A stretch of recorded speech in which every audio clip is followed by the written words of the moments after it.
Bienvenidos, vamos a continuar con la lectura de un nuevo libro, de un nuevo texto que se llama Los cuerpos sutiles del hombre, enseñanzas para la nueva era, conocerse a sí mismo.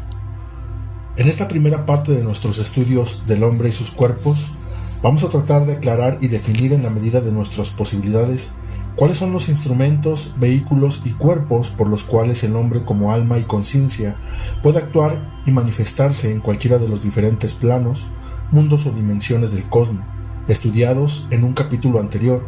Esto nos dará una amplia y verdadera visión para comprender cuál es el verdadero equipo que dispone el hombre para exteriorizarse y evolucionar en la vida de su manifestación. Conocerse a sí mismo es necesario si queremos alcanzar algún grado de sabiduría. Conocerse es llegar a ser consciente de los diferentes cuerpos que componen nuestra verdadera naturaleza, tanto humana como divina. Conocer la composición como estructura, no tan solo de nuestro mecanismo físico, sino también del psíquico, mental y espiritual de nuestro verdadero ser, desde los cuerpos más densos hasta los más sutiles, de los principios que animan dichos cuerpos, de las necesidades que nos hacen sentir y de los estados de conciencia que les corresponden. Todos nos hemos observado un poco y tratamos de conocer cuáles son algunas de nuestras tendencias, buenas o malas, mentales o emocionales, y decimos: ya me conozco, pero todavía no nos conocemos, ni siquiera nos hemos aproximado a nuestro mundo interior. En realidad, hoy en día no existe ninguna representación del ser humano completa que abarque íntegramente su gran complejidad. Por ello, no hay que extrañarse de que las religiones y los diferentes sistemas filosóficos no hayan tenido la misma concepción de su estructura y composición integral en su libro La vida psíquica, elementos y estructuras del señor Orhan Michael Ivanov expone muy acertadamente. Los hindúes, por ejemplo, dividen al hombre en 7, y los teósofos también han adoptado la división. Los astrólogos lo dividen en 12, en correspondencia con los 12 signos zodiacales, y los alquimistas en 4, de acuerdo con los 4 elementos. Los cabalistas han escogido el 4 y el 10, los 4 mundos y los 10 sefirots. En la religión de los antiguos persas, el mazdeísmo, y después en el maniqueísmo, el hombre se divide en 2, de acuerdo con los 2 principios, del bien y del mal, de la luz y las tinieblas, Hormuz y Arimam. En cuanto a los cristianos, a menudo lo dividen en 3, cuerpo, alma y espíritu. Aún añadiremos que ciertos esoteristas han escogido la división del 9, porque repiten el 3 en los 3 mundos, físico, espiritual y divino. ¿Dónde está la verdad? Está en todos, depende del punto de vista con el que se observe al hombre. Por eso, no hay que rechazar ninguna de estas divisiones. Estas divisiones solo son medios para representar tal o cual aspecto de la realidad. No se contradicen entre ellas porque cada una es verdad desde un punto de vista distinto. Cuando escuchamos estas afirmaciones aparentemente tan extrañas que el hombre posee, o que poseemos varios cuerpos, surge en la mente de cualquier persona normal una sonrisa de escepticismo natural, pero debemos comprender que el ser humano no nace como cuerpo físico y después lo habita un alma. Su andanza en el universo no empieza aquí, en este planeta y en este plano físico, sino que él desciende desde lo alto y se introduce en un cuerpecito de bebé y le da la vida antes de nacer. Nuestro ser ya está en otros planos, en otras dimensiones. Por lo tanto, allí también necesita cuerpos sutiles para moverse o manifestarse, como en el mundo físico.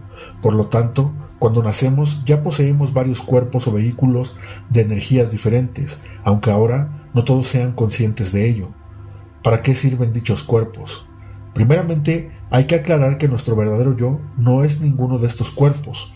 No hay que confundir el traje que nos ponemos para vestirnos con la persona que se viste. Nuestro ser superior, que en los estudios esotéricos recibe el nombre de monada o espíritu, por residir en el plano monádico, es una entidad de tal luminosidad y belleza que difícilmente, debido a su altísimo estado de vibración, puede descender a los planos más densos de la creación y experimentar allí o manifestarse plenamente con todo su poder y gloria. Ese es uno de los propósitos o misterios de la vida del hombre: manifestar toda su gloria como hijo de Dios en el plano físico, y a través de un cuerpo denso. Cuando se alcanza tal supremo estado de manifestación, entonces redimimos la materia, creando un canal perfecto de unión entre lo superior y lo inferior, entre el cielo y la tierra. Tal es la gran obra. Para conseguir este descenso de la en la ardua tarea de inclusión, el espíritu se va rodeando plano tras plano de vestiduras más densas, hasta alcanzar el último vehículo de manifestación que llamamos cuerpo físico. Anteriormente se ha tenido que recubrir necesariamente de un cuerpo mental y de un cuerpo astral. El conjunto de estos tres cuerpos, mental, astral y físico, que corresponden a los niveles de pensamiento, emoción y actuación respectivamente, es lo que esotéricamente se denomina personalidad. Así pues, el hombre piensa porque tiene un cuerpo mental, y siente porque tiene un cuerpo astral, y actúa porque tiene un cuerpo físico, y mediante estos tres aspectos del ser, el hombre evoluciona a través de experimentar en dichos planos, correspondiéndole a cada uno diferentes estadios de conciencia y percepción. Estudiemos ahora cada cuerpo o cada vehículo inferior del hombre por separado, lo que llamamos personalidad o cuaternario inferior. Después estudiaremos los cuerpos superiores. Estos son el cuerpo físico o denso, el cuerpo etérico, pránico o vital, el cuerpo astral, emocional o de deseos, el cuerpo mental, el cuerpo físico. No es necesariamente escribir mucho respecto a este cuerpo, porque la naturaleza corpórea y el aspecto, forma del mismo han sido objeto de investigaciones y temas de reflexión y discusión de los pensadores durante muchos siglos. Muchos de las conclusiones a las que han llegado son fundamentalmente correctas. Los postulados dados a continuación pueden servir como orientación reflexivas. Todos nosotros tenemos una forma, y mediante esa forma hacemos cosas en la vida. El cuerpo físico tiene 5 sentidos, y mediante ellos el ser interno percibe la vida física. Todas las relaciones del hombre con el mundo están ligadas a los 5 sentidos. Por esa razón se afana en aprovechar al máximo sus posibilidades, y sobre todo multiplicar las sensaciones sensorias. Algunas son más o menos necesarias, más o menos intensas, pero a medida que el hombre va evolucionando espiritualmente, va apareciendo para su conciencia otros sentidos, sensibilizándose en otros aspectos más elevados y más placenteros. Si bien es cierto e importante recordar que las percepciones basadas en los 5 sentidos tienen un límite, un tope natural, como lo tiene cualquier instrumento creado, el querer amplificar con métodos artificiales como las drogas o cualquier estimulante artificial, no hace más que embrutecer al hombre. El hombre en su naturaleza corpórea es una totalidad, una unidad. Dicha totalidad está subdividida en muchas partes y organismos. Estas innumerables subdivisiones, sin embargo, actúan en forma unida, siendo el cuerpo un todo correlacionado.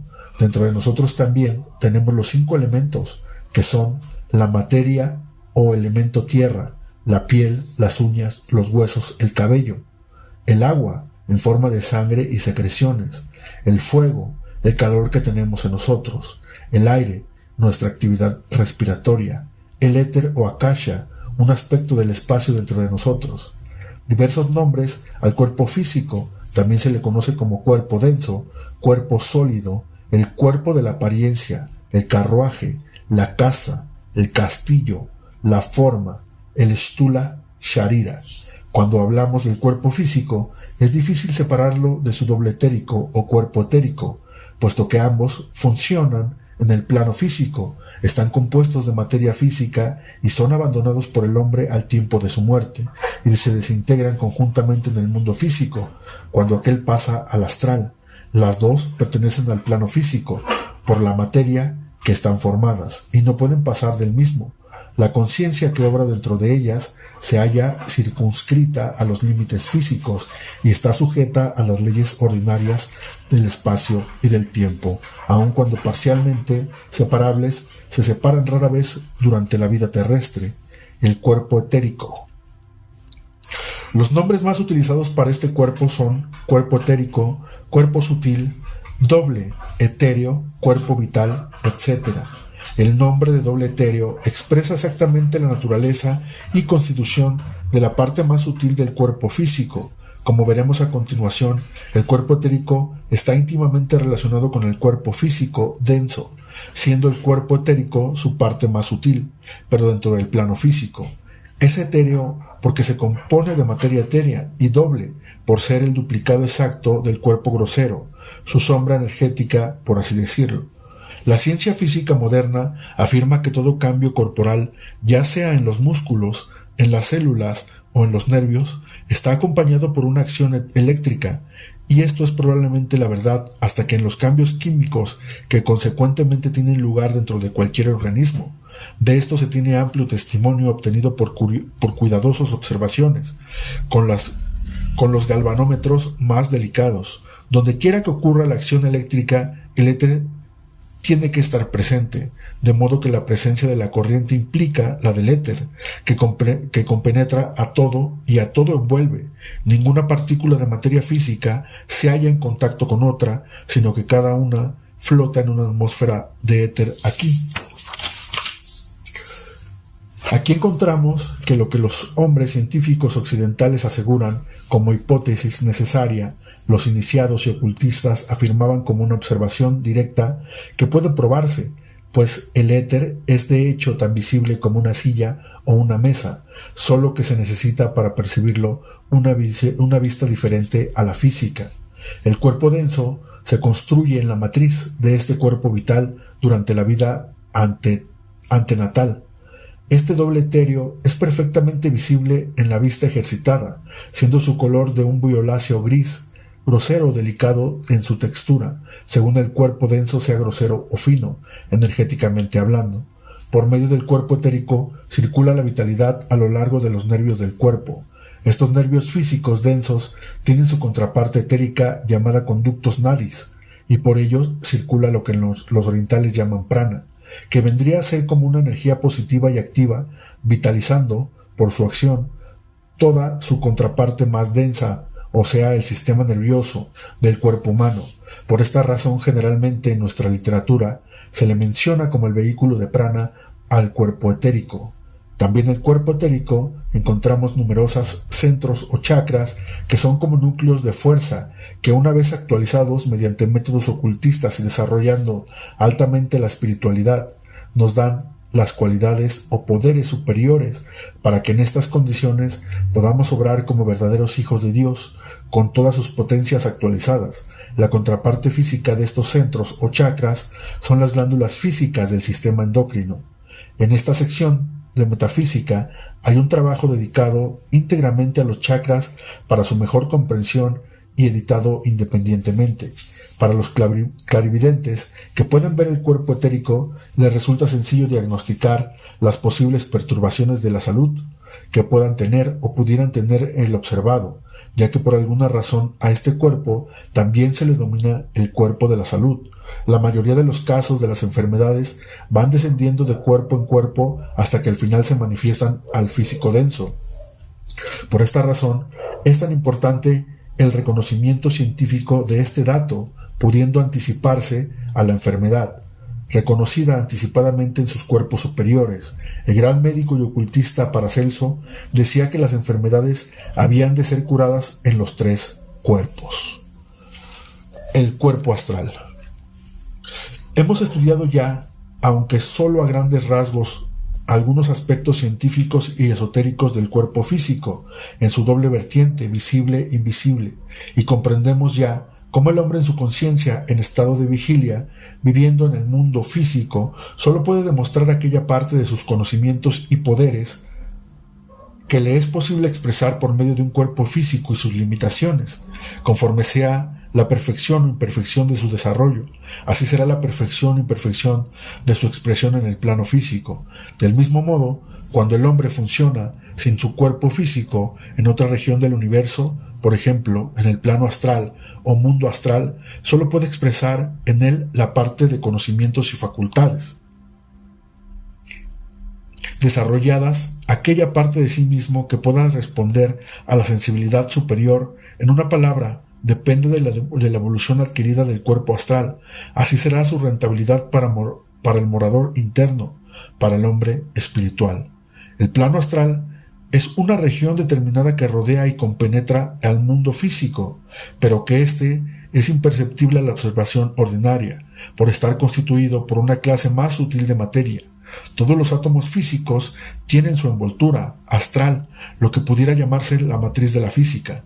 Si imaginamos el mundo físico desapareciendo de la existencia sin que tenga lugar ningún otro cambio, tendríamos todavía una copia perfecta del mismo en la materia astral.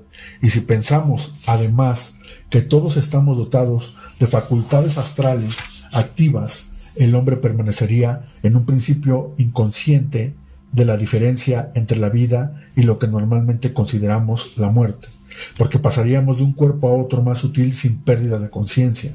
Así como el cuerpo etérico circulaba el principio prana, energía vital, en el cuerpo astral actúa el principio kama, deseo. Este principio es llamado a veces como el alma animal del hombre y comprende el conjunto de apetitos, pasiones, emociones y deseos más o menos inferiores o más o menos elevados que puede expresar o sentir el hombre durante su vida. La capacidad de poder sentir emociones las tenemos gracias a poseer un cuerpo astral. La psicología occidental clasifica a este aspecto como instintos, sensaciones, sentimientos y emociones, y son considerados como una subdivisión del pensamiento. Los sentimientos pueden ser definidos con nuestra naturaleza pasional y emocional. Todas las necesidades animales están contenidas en el deseo, así como las pasiones tales como el amor en su sentido inferior, el odio, la envidia, los celos, etc. También hasta el deseo por la existencia sensual, por los goces materiales, la sensualidad de los ojos, etc. Este principio kamásico es el más poderoso de nuestra vida, de nuestra naturaleza inferior. Es el que nos une vigorosamente a la vida terrestre y a sus apegos y apetitos. Todos reconocemos que el hombre siente y que para la mayoría el sentimiento o las emociones forman parte de nuestra vida diaria. Unos sentirán más y otros con menor intensidad, pero sin duda para todos las emociones juegan un papel decisivo en cualquiera de nuestras actividades y relaciones cotidianas. Por lo tanto, sería útil para el estudio integral del hombre el conocer con profundidad todo lo relativo al origen, funcionamiento y propósito de la naturaleza emocional. El hombre siente, luego las emociones existen, pero ¿dónde se manifiestan? Todos estamos acostumbrados a tener una gran cantidad de emociones diferentes, no solo en cantidad sino también en calidad.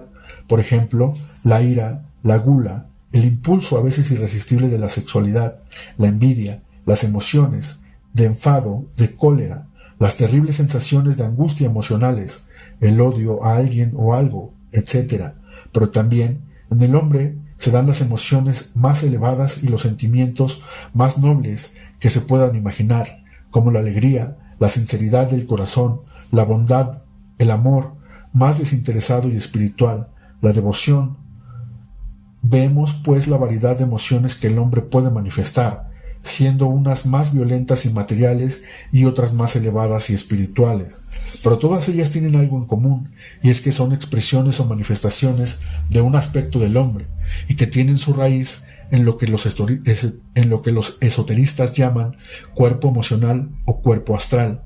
Las emociones no se pueden ver, ni el oído ni el amor se pueden ver, pero sí se sienten energéticamente en el cuerpo, pero no son del cuerpo, aunque éstas las perciba, ya que ningún microscopio podría verlas. Sin embargo, para el vidente entrenado sí son visibles, y las ve como vibran y se mueven por el cuerpo astral del hombre. Unas emociones de colores más suaves y otras más turbias, dependiendo de qué tipo de emociones estén expresando en el momento. Luego las emociones son una realidad indiscutible, y como manifestación que son, necesitan necesariamente un lugar o espacio donde manifestarse. Ese lugar o espacio es denominado como el cuerpo emocional, astral o de deseos del hombre. Durante la vida del hombre, su cuerpo astral no tiene la misma forma que sus cuerpos denso y vital. Después de la muerte es cuando asume esa forma, la que mantuvo en vida, mientras que durante la vida tiene la apariencia de un ovoide luminoso, lo que las horas de vigilia rodea completamente el cuerpo físico, como la clara del huevo envuelve a la yema. Se extiende de 12 a 16 pulgadas más allá del cuerpo denso. En este cuerpo astral existe cierto número de centros sensoriales, pero en la gran mayoría de los hombres solo están latentes y no desarrollados, y el desarrollo de estos centros astrales le proporcionaría una visión más amplia del mundo que lo rodea, tanto en los planos físicos como astrales o invisibles. El cuerpo astral está formado de los 7 estados de materia astral, y puede contener o estar construido de materiales más groseros o más sutiles, sacados de cada uno de aquellos estados o subplanos. Es fácil describir a un hombre en un cuerpo astral bien formado. Podemos imaginarlo abandonando el cuerpo físico y apareciendo en uno más sutil, una copia luminosa de aquel visible en su propia semejanza. Para el clarividente, bien que invisible a la vista ordinaria, he dicho, un cuerpo astral bien formado, porque una persona no desarrollada presenta en su cuerpo astral una apariencia incipiente. Sus contornos son indefinidos, sus materiales constituidos son toscos y mal coordinados, y si se le saca del cuerpo físico sería solamente una mera nube flotante e informe, de que desde luego se comprende que es impropia para obrar como vehículo independiente. Es indudablemente más bien un fragmento de materia astral que un cuerpo astral organizado, una masa de protoplasma astral de tipo ameboideo. Un cuerpo astral bien formado significa que el hombre ha alcanzado un nivel verdaderamente elevado de cultura intelectual o desarrollo espiritual, de modo que la apariencia del cuerpo astral implica el progreso realizado por su dueño, por lo definido de los contornos, por la luminosidad de sus componentes y por lo perfecto de su organización. Puede juzgarse del estado de evolución alcanzado por el alma que lo usa. El cuerpo astral es particularmente sensible a las impresiones del pensamiento. Esto es cierto, pues la materia astral responde más rápidamente que la física a todos los impulsos del mundo mental. Conociendo este dato, podemos deducir que una correcta forma de pensar puede desarrollar un cuerpo astral lo suficientemente limpio como para que en él pueda actuar el ego o la conciencia más plenamente. El cuerpo astral del hombre, estando hecho de materia astral, participa en esta facilidad para responder a los impulsos del pensamiento y responde en vibraciones a todos los pensamientos que le tocan, ya vengan de afuera, de las mentes de otros hombres o de adentro de la mente de su dueño. El cuerpo mental. Los pensamientos, la capacidad de imaginar, la memoria, la posibilidad de visualizar en nuestras mentes figuras como si realmente tuviéramos un ojo y una pantalla interna capaz de ver en la oscuridad dentro de nuestro cerebro, el razonamiento, la analítica, la reflexión abstracta, incluidos el poder de hablar y coordinar, todo ello y muchas cosas más que todavía no hemos alcanzado a comprender ni desarrollado, son el resultado de la posibilidad que nos confiere el tener un cuerpo mental a nuestra disposición. Algunos estudiosos del tema, como es normal en toda conciencia joven, confunden muy a menudo algunos aspectos sutiles e internos sobre este maravilloso instrumento que llamamos la mente, como pueden ser la existencia entre el cerebro y la mente, o entre la mente y el pensador, y entre el pensador y el pensamiento, por lo que, en la medida en que podamos, vamos a tratar de arrojar un poco de luz sobre cada uno de estos aspectos diferentes que existen dentro del hombre. El cerebro es el vehículo físico de la mente, es el recipiente o tabernáculo donde las impresiones procedentes de la mente pueden posarse e interpretarse físicamente. El cerebro es el cáliz y la mente es el vino. El cáliz contiene el vino para que éste pueda ser bebido, pero el vino no es el cáliz, sino un elemento más sutil que la copa. El cerebro es el aspecto físico donde la mente, que no es física, puede trabajar. Por lo tanto, es obvio que cuanto mejor esté el cerebro físicamente hablando, mejor será la comunicación entre ambos. El cuerpo mental tiene una peculiaridad con respecto al cuerpo astral, y es que el cuerpo mental, al mostrar su parte externa en el aura humana, crece y crece, aumenta su tamaño y su actividad vida tras vida, encarnación tras encarnación. Con el crecimiento y desarrollo del hombre mismo, como cualquiera de los otros cuerpos, el cuerpo mental es un vehículo para ser utilizado por el hombre, y su organización, su eficacia, así como la evolución del mismo, dependen en sumo grado de la ejercitación consciente y del esfuerzo constructivo para su crecimiento en cantidad y calidad de luz, pues es la luz y la paz la característica más sobresaliente del cuerpo mental, dando como resultado la perfecta, amorosa inteligencia superior. Mirando luego a un hombre más avanzado, que a uno que no tenga inquietud espiritual, haya desarrollado sus facultades mentales, un hombre que haya educado y desenvuelto su inteligencia, veremos que su cuerpo mental ha empezado a adquirir un desarrollo muy definido, construido de un material delicado y de hermosos colores que vibra continuamente, con una actividad enorme, lleno de vida, lleno de vigor. La expresión de la mente en el mundo mental, en cuanto a sus funciones, es el vehículo inmediato en el cual el yo se manifiesta como inteligencia. Cuando está obrando con el astral y el físico, su forma es oval, semejante a un huevo en sus contornos, y compenetra los cuerpos astral y físico, y los rodea con esta atmósfera radiante a medida que se desarrolla, haciéndose, como he dicho, más y más grande conforme aumenta el desarrollo intelectual. En el plano o mundo mental, y al igual que en los demás planos, está subdividido en 7 subplanos, teniendo la particularidad de estar dividido claramente en 2 grupos, uno de 3 y otro de 4 subplanos. Los 3 subplanos superiores se llaman arupa o sin forma, debido a su extrema sutileza, mientras que los 4 inferiores se llaman rupa o con forma. El hombre, por lo tanto, tiene 2 vehículos o cuerpos de conciencia para funcionar en este plano. Dentro de los 3 subplanos superiores del plano mental se encuentra lo que esotéricamente se denomina la morada del alma divina, morada o estancia especial conocido como cuerpo causal. La personalidad. La personalidad, la forma, el conjunto de acciones que realizamos en los 3 mundos, físico, astral y mental. El hombre no es la personalidad, pero cuando se manifiesta a través de sus cuerpos inferiores, la personalidad se manifiesta. Así como el hombre piensa, siente y hace físicamente, así es la personalidad del hombre. Luego, cuando hablamos de la personalidad del hombre, nos estamos refiriendo a la actividad de sus cuerpos inferiores.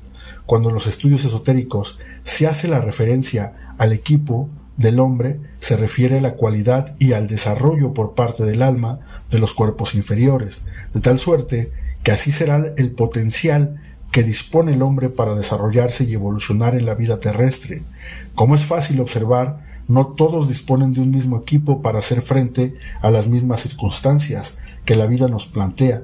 Cuanto mejor estamos equipados, así será mejor la coordinación de la personalidad, que podrá manifestar con mayor poder las cualidades más elevadas del alma. El cuerpo espiritual. Aún existen más cuerpos, más manifestaciones superiores, más elevados y refinados, pero también es cierto que a medida que ascendemos en grado más difícil resulta explicar, aún nombrar alguna cualidad sobre ello, ya que solo es posible vivenciarlo.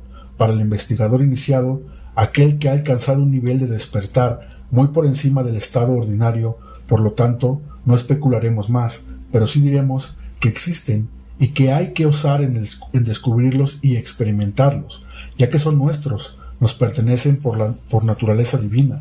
El misterio cristiano de la Santísima Trinidad realmente no es un misterio incomprensible cuando se estudia serenamente y bajo el conocimiento esotérico más profundo. El misterio de la Santísima Trinidad dice que el Padre, el Hijo y el Espíritu Santo son una misma persona, un solo Dios expresándose de 3 maneras distintas. Ahora, utilizando la clave hermética de la ley de las analogías, nos preguntamos, ¿y el hombre? ¿Cómo actúa el hombre? ¿El hombre también actúa como una Trinidad? Actúa obrando, sintiendo y pensando, pero sigue siendo uno. El hombre, al igual que su creador, se manifiesta de una forma triple, pero sin dejar por ello de ser un solo ser. Siempre que queremos estudiar algún aspecto del creador, debemos recordar que lo podemos descifrar con el estudio de nosotros mismos, ya que, como dicen en las Sagradas Escrituras, el hombre es un ser que está hecho a imagen y semejanza de Dios. Conociendo al Hijo también podremos conocer al Padre. Solo hay que profundizar en la verdadera naturaleza del Hijo, en la verdadera esencia de nosotros mismos, para alcanzar la verdad más elevada del universo y de su Creador, el aura humana. El aura humana es el hombre mismo, manifiesto a la vez en todos los planos de conciencia en los cuales puede obrar con arreglo de su desarrollo.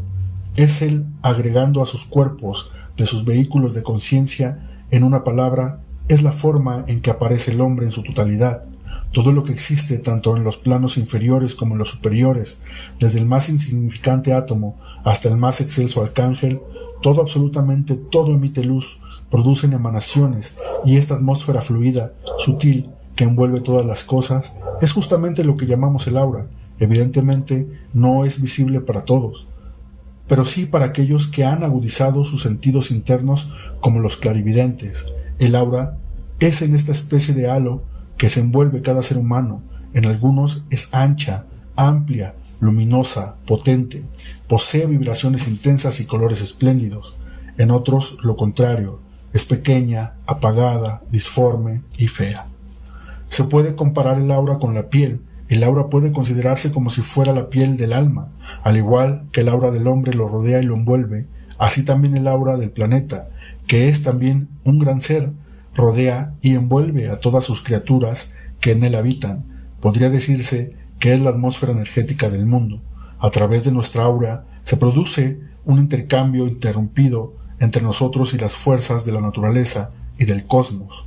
Todas las influencias cósmicas, planetarias y zodiacales que se difunden constantemente por el espacio llegan hasta nosotros, y a través de la calidad de nuestra aura, es su sensibilidad, de su grado de pureza y de los colores que posee, recibimos el impacto de estas fuerzas, o por el contrario, no la recibimos. El aura hace la función de antena, es un aparato receptor de mensajes, ondas, fuerzas que proceden del universo. Supongamos ahora que allá en el mundo ciertas influencias nefastas.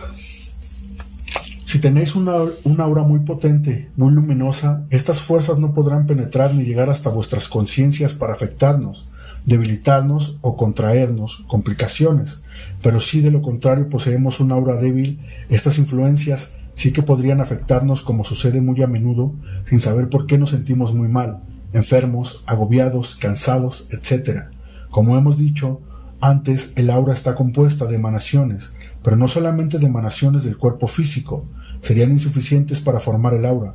El aura es algo mucho más complejo. Es una combinación de todas nuestras materias sutiles, y cada una de ellas, debido a sus emanaciones particulares, añade nuevos aspectos. El cuerpo etérico, el cuerpo astral y el mental, debido en su actividad o a su inercia, sus cualidades o sus defectos, añaden otras emanaciones, otros colores, a esta primera aura, revelando de este modo la naturaleza de sus sentimientos y de sus pensamientos. Si los cuerpos causal, búdico y átmico están despiertos, añaden aún otros colores más luminosos, otras vibraciones más potentes. El aura es como un libro abierto, pero un libro de tal sutilidad que resulta difícil formarse una idea. Si el hombre es puro, su aura se vuelve limpia y transparente. Si es inteligente, su aura es más y más luminosa. Si vive una vida intensa, vibra enormemente. Si tiene una gran voluntad, se vuelve muy potente. Si está inmerso en cuestiones espirituales, se expande, volviéndose inmensa. Y ahora, ¿cómo trabajar el aura? Las formas más efectivas y seguras para trabajar sobre las virtudes. Veamos. Por un lado construimos, pero por el otro lado destruimos. Es mejor unir los dos métodos, vivir una vida honrada, pura, llena de amor, y al mismo tiempo trabajar conscientemente en el aura a través de la imaginación. Practicando cada día este ejercicio llegaremos a purificar y a fortalecer nuestras auras, y nos sentiremos tan bien que seremos los primeros en asombrarnos. E incluso si alguien de nuestra familia o nuestros amigos está enfermo, desanimado o se siente desgraciado y queremos realmente ayudarlo, podemos hacer el mismo ejercicio sobre él, enviándole los colores más hermosos del prisma, o incluso solo rayos de luz, blanca, intensa, ya que el blanco sintetiza todos los demás colores. Tener el aura pura no solamente nos cambia a nosotros mismos, sino que además transforma positivamente todo nuestro entorno, todas las circunstancias cotidianas, toda nuestra vida y por ende el aura planetario. Cuerpo, alma, espíritu.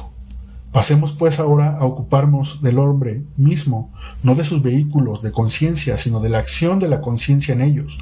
no de los cuerpos, sino de la entidad que funciona en ellos, pues por hombre se quiere significar al individuo continuo que pasa de una vida a otra, que se manifiesta a través de los cuerpos y los vuelve a dejar una y otra vez, que se desarrolla lentamente en el curso de las edades, que crece por la acumulación y asimilación de la experiencia y que existe en su plano superior.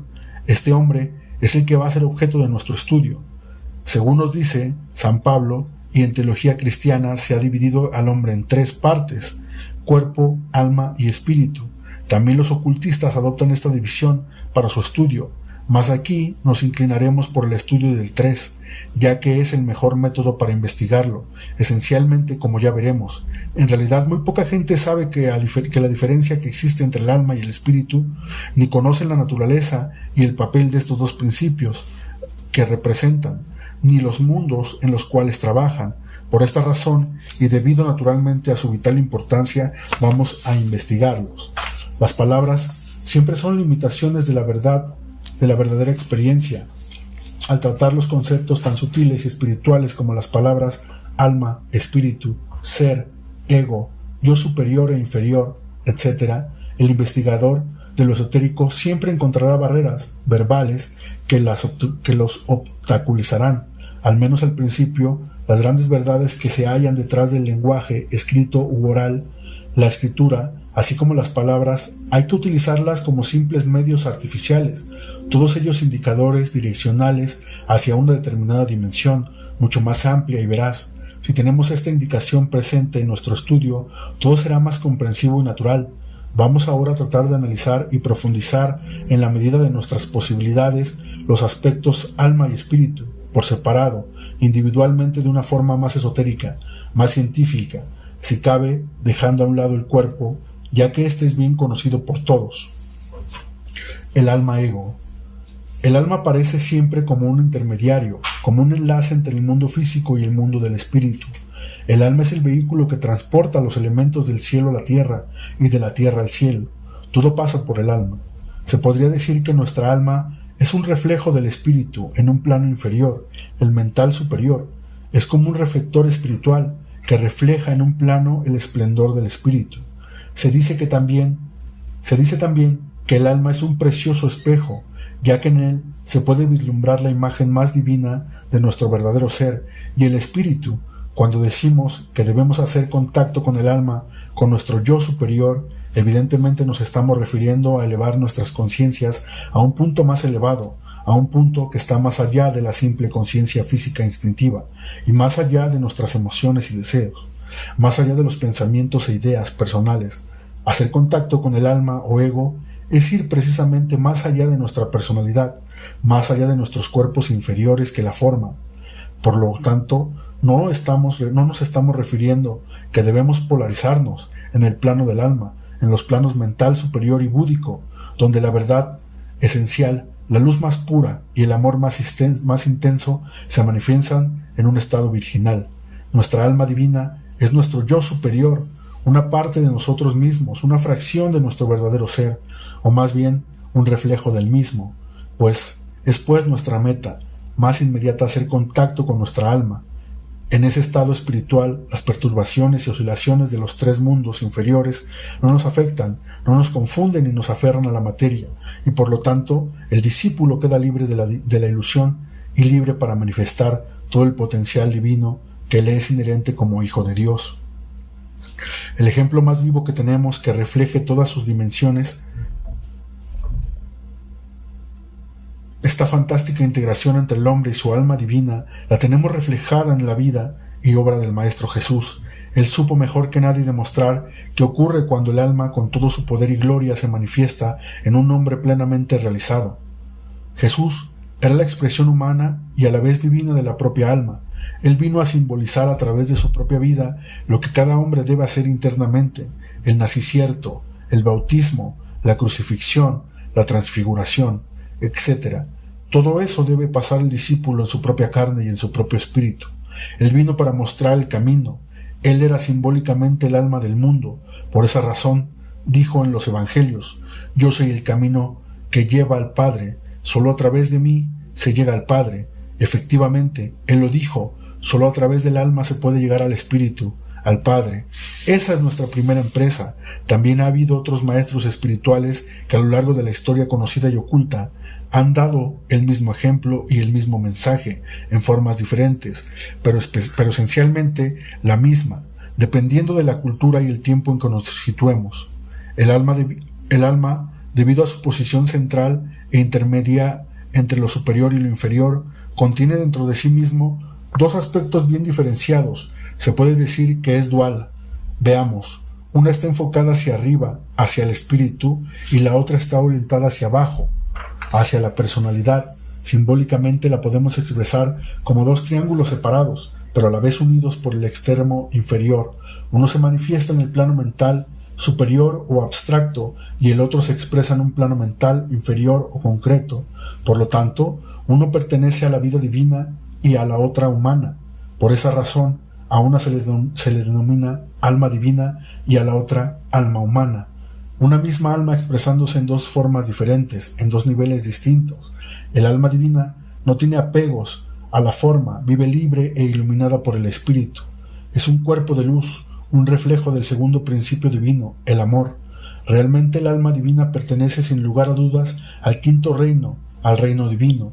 Es nuestra conciencia en un plano espiritual, y cuando hacemos contacto con ella, cuando nos identificamos plenamente, el hombre ha alcanzado la tercera iniciación, la transfiguración conocida por el cristianismo, y entonces nos hallamos libres de las ataduras de los tres mundos.